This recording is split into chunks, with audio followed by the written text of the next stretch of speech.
नमस्कार दोस्तों। आज मैं फिर हाजिर हूँ एक नई कथा के साथ। उम्मीद करती हूँ ये कथा भी आपको ज़रूर पसंद आएंगी। अगर ये कथा आपको पसंद आए प्लीज़ सब्सक्राइब करें, लाइक करें, कमेंट करें।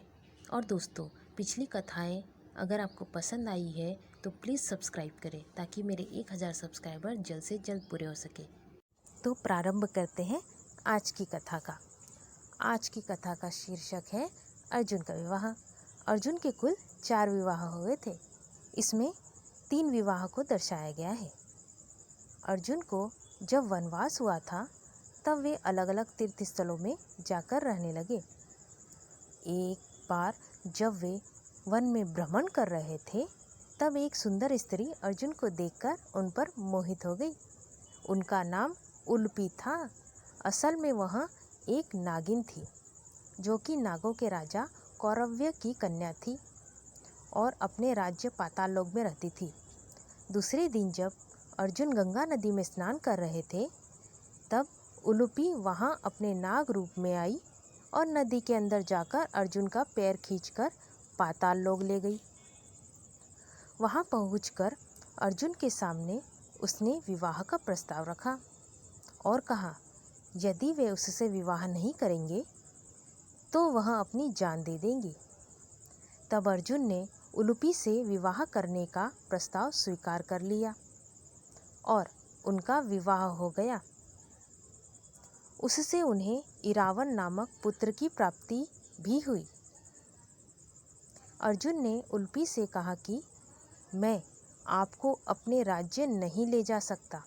अर्जुन ने ऐसा इसलिए कहा था क्योंकि द्रौपदी का कहना था कि पांडव द्रौपदी के अलावा जिससे भी विवाह करेंगे वे उसके साथ नहीं रहेंगी। उलूपी ने अर्जुन की बात मान ली और उसने अर्जुन को वरदान दिया कि पानी का कोई भी प्राणी उसे मार नहीं सकता। इससे पश्चात अर्जुन वहां से प्रस्थान कर गए। अर्जुन का चित्रांगदा के साथ विवाह।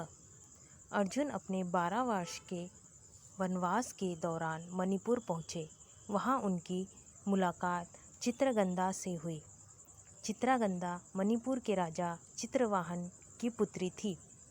उन्होंने जब अर्जुन को देखा तो उनसे विवाह करने की इच्छा जताई। अर्जुन ने भी उनसे विवाह करना स्वीकार कर लिया, किंतु राजा चित्रवाहन की एक शर्त थी कि उनकी पुत्री का जो पुत्र होगा वह उनके साथ मणिपुर में ही रहेगा। चित्रवाहन ऐसा इसलिए चाहते थे क्योंकि उनका कोई पुत्र नहीं था और यदि उनकी पुत्री का विवाह होता तो वह भी अपने ससुराल चली जाती तो उनका वंश कभी आगे नहीं बढ़ सकता था। अर्जुन ने यह स्वीकार कर लिया। उसके बाद अर्जुन ने चित्रांगदा के साथ विवाह किया और उससे उन्हें एक पुत्र की प्राप्ति हुई जिसका नाम ब्रबुनवाहन पड़ा और वह अपने नाना के साथ मणिपुर में ही रहने लगा और उसके बाद अर्जुन ने वहाँ से भी प्रस्थान कर लिया। अब अर्जुन का सुभद्रा के साथ विवाह। अर्जुन अपने वनवास के दौरान तीर्थ यात्रा कर रहे थे और वे चलते चलते द्वारका पहुँचे जो कि अर्जुन के मित्र श्री कृष्ण की नगरी थी। वहाँ पहुंचकर उन्हें यह समाचार प्राप्त हुआ कि बलराम अपनी बहन सुभद्रा का विवाह हस्तिनापुर के युवराज दुर्योधन के साथ करा रहे हैं। इस बात से श्री कृष्ण सहमत नहीं थे। अर्जुन वहाँ त्रिदंडी वैष्णव का रूप धारण किए हुए पहुँचे। वे वहाँ के मंदिर के बाहर बैठे हुए थे। उस वक्त बलराम जी उन्हें भोजन कराने के लिए अपने महल ले गए और उनका बहुत आदर सत्कार किया। उस वक्त वे अर्जुन को उस वेश में नहीं पहचान पाए थे। वहाँ अर्जुन ने सुभद्रा को देखा और उनकी सुंदरता पर मोहित हो गए। सुभद्रा भी अर्जुन से ही विवाह करना चाहती थी। वे बचपन से ही उनसे प्रेम करती थी। श्री कृष्ण भी यही चाहते थे। उन्होंने अर्जुन को पहचान लिया था वे अर्जुन के पास गए और उन्होंने अर्जुन को सुभद्रा को भगाने की सलाह दी। एक दिन सुभद्रा द्वारका के एक किले में अपने रथ पर सवार होकर जा रही थी। तभी अर्जुन ने उनका हरण करने का निश्चय किया और श्री कृष्ण की आज्ञा लेकर सुभद्रा को वहां से भगा ले गए।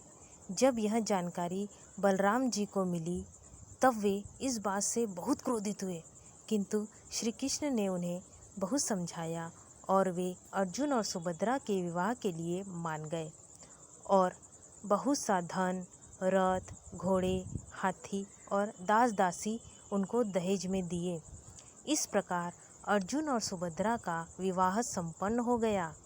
इस तरह अर्जुन को वनवास हुआ और उस दौरान उनके 3 विवाह और हुए। तो दोस्तों, उम्मीद करती हूँ ये कथा भी आपको ज़रूर पसंद आएगी। अगर दोस्तों ये कथा आपको पसंद आए प्लीज़ सब्सक्राइब करें, लाइक करें, कमेंट करें। और हाँ, जो आने वाली कथाएं आपने पढ़ी और सुनी है उसे भी प्लीज़ सब्सक्राइब करके लाइक करिएगा। धन्यवाद।